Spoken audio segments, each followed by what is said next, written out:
ইহানের বাবার খুব ইচ্ছে ছিল যে আমার হাত দিয়ে কয়েকটা গাছ লাগাবে। এর আগেও বেশ কয়েকটা গাছ আমার হাত দিয়ে লাগিয়েছে। এরপর অনেকবারই ভেবেছে যে আরও কিছু গাছ লাগাবে, কিন্তু আসলে সময় সুযোগ হয়ে উঠছিল না। তো এবার সেই সুযোগ পেয়ে বেশ কয়েকটা গাছ কিনে নিয়ে এসেছে যে এবার আমার হাত দিয়ে গাছ লাগাবে। কিন্তু আসলে যেসব জায়গায় গাছ লাগানো হবে সেই সব জায়গায় আগে থেকেই কিছু গাছ লাগানো ছিল, কিন্তু সেগুলোর ফলন ভালো হচ্ছিল না। তো সেই কারণে সেই গাছগুলো তুলে আবার নতুন করে গাছ লাগাতে হবে। তো সেই গাছগুলো তো আমার আর ইহানের বাবার পক্ষে, দুইজনের পক্ষে সম্ভব না একা সেই গাছ তুলে আবার ওখানে গাছ লাগানোর। সে কারণে চাচাকে ডেকে নিয়ে আসা হয়েছে। চাচা গাছগুলো তোলার পর তুলে দিবে আর কি, মূলত ডাকা হয়েছিল চাচাকে গাছগুলো যেন সে তুলে দেয়, তারপরে আমরা আরামে দুইজন মিলে গাছ লাগাবো।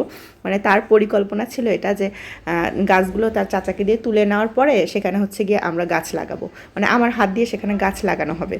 কিন্তু আসলে ব্যাপারটা এমনটা হয়েছে যে চাচা খুবই আন্তরিক হওয়ার কারণে অন্য সব কাজ ফেলে চাচা আগে গাছ তুলে দিছে। গাছ তুলে দেওয়ার পর নিজেই বলছে চলো গাছ আর কোথায় আছে তুলে দিই আর সেখানে নতুনভাবে গাছ লাগাই দিই, নিজে থেকে বলছে লাগিয়ে দেবে। এখন সেটা তো আর তাকে নিষেধ করা যায় না, যেহেতু সে নিজে থেকে বলছে যে লাগিয়ে দিই। আর আরেকটা ব্যাপার আছে, গাছে লাগানোর আগে গোবর দিতে হয়। তা আমি তো গোবরে হাত দিব না।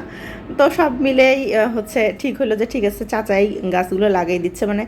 ইহান বাপ চাচ্ছিল যে আমি যেন একটু গাছে হাত দিই, গাছে হাত দিয়ে যেন লাগাই, যেন ইহান বড় হয়ে বলতে পারে যে এটা আমার মায়ের হাতের লাগানো গাছ। যেহেতু ইহানের বাবার অনেক গাছ লাগানো আছে ইহানের বাবার হাতের, তো ইহানের বাবা চাচ্ছিল যে আমার হাতেরও কিছু গাছ লাগানো থাকুক, যাতে হচ্ছে গিয়ে আমার ছেলে বড় হয়ে বলতে পারে যে এটা আমার এটা আমার মায়ের হাতের গাছ লাগানো।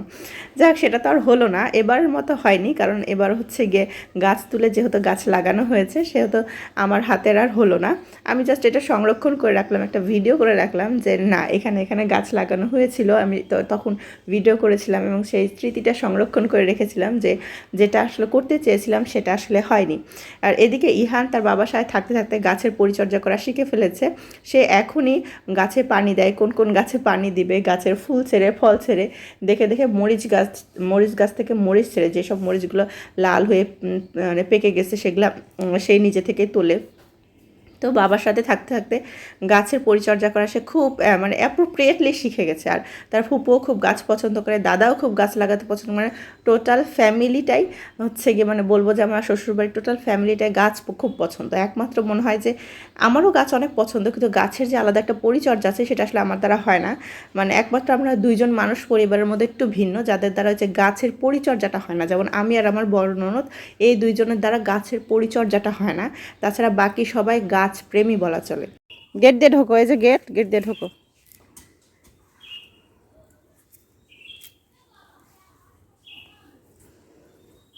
ঢোকো ঢোকো। কয়টা গাছ গো?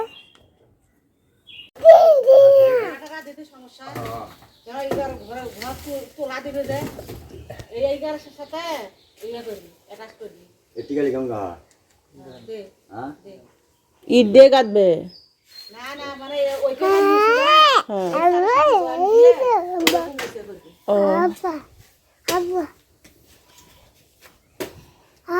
চল ইয়ান ঘরে যা, গরম লাগতেছে। কি ঘরে যাবা না?